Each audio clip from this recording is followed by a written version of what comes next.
So I'm here in my closet, as you can see, and I stumble upon this monstrosity. It takes me back to a time when I would have worn this on stage, and I did. I need to throw a lot of stuff out in here, as my wife always tells me. I don't know, maybe this is in style again, who knows? Or maybe camo is always in style, but I know it was back when I was on the road a lot, and that got me thinking about stories from the road. You know, musicians always sit around and tell stories about the road, and so I thought I would give you guys my top 10 road stories, because I have a few. So here we go. Okay, so number 10, the band I was in was traveling somewhere in the Midwest, I think, and I had gone to bed in my bunk for the night, because a lot of the time we would drive through the night, and so you'd go to bed in your bunk, wake up in the next city.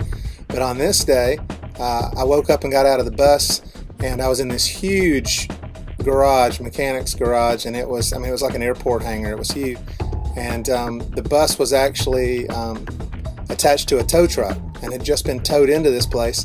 And I got out and I found the driver, and I said, "What's going on?" And he said, "Well, while you guys were asleep," and by the way, I was the first one in the band that was even up. The rest of them were still in the bunks asleep. He said, "While you were asleep, we hit some ice. We skidded. We ended up in the median facing the opposite direction of the way we had been going, and we were towed into this garage, and you guys all slept through it."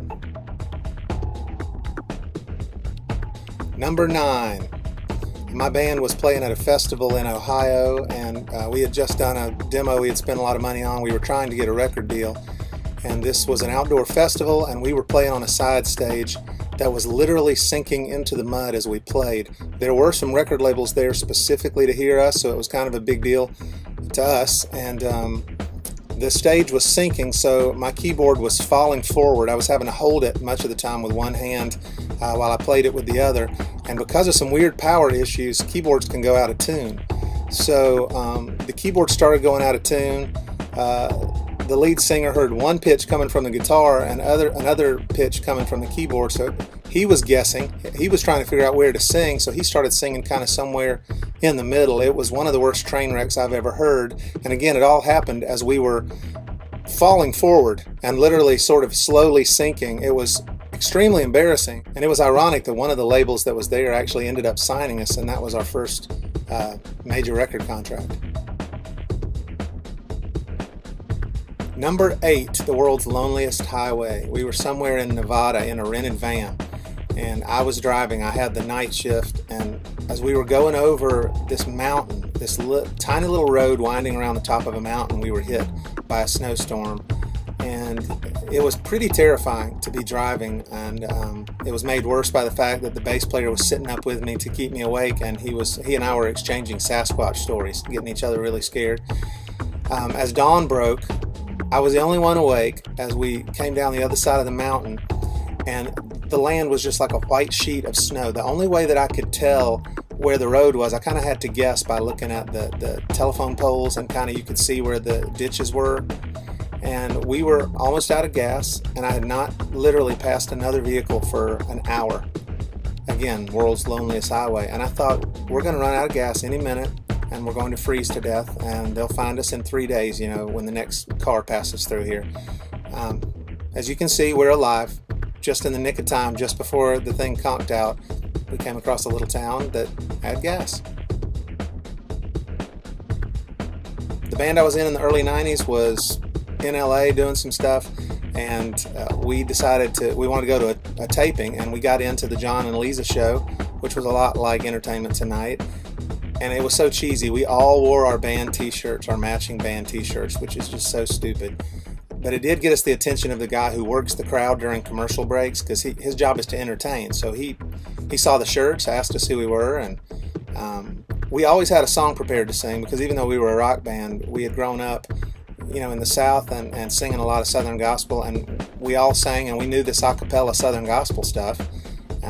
We did sing a cappella from time to time. As a matter of fact, one of the things we did in LA on that trip was sing at a California Angels game. So anyway, here we are at this taping, and they asked us to stand up during a commercial break and sing, and the place went nuts. People love that kind of stuff. They really do. And it was a song like, you know, I'm trying to get ready, I'm trying to get ready so I can walk in Jerusalem just like John. Just like that. And they loved it.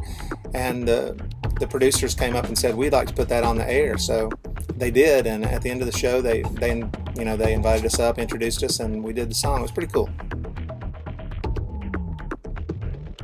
We were on tour in the mid-90s with another band. We were opening for another band, and our bus broke down. We had bought this bus from the Newsboys, and things started going wrong with it. And we told the other band, we'll see you in Oregon in a couple of days or whatever. We were near Redding, California, when our bus started giving us problems. We actually broke down in Anderson, was the name of the town, and we thought it would be a couple of days and a few $1,000s. This really nice family took us in and let us stay there, but a couple of days turned into a week and more money, and then into 2 weeks and more money. In all, it was 3 weeks and $50,000 that we put into that bus fixing the engine and the transmission. And looking back, I don't think I would do that again. But the cool thing that came out of that was that our band was sort of morphing into what would become Small Town Poets, and it was in the living room of those nice people in Anderson, California, that we wrote some of the songs that would be our most successful songs. So some good came out of it. So there you go, 10 through 6, and the next installment will take us down to number 1, and you don't want to miss it because there will be some cool stories, I think, including brushes with celebrities and even with the law.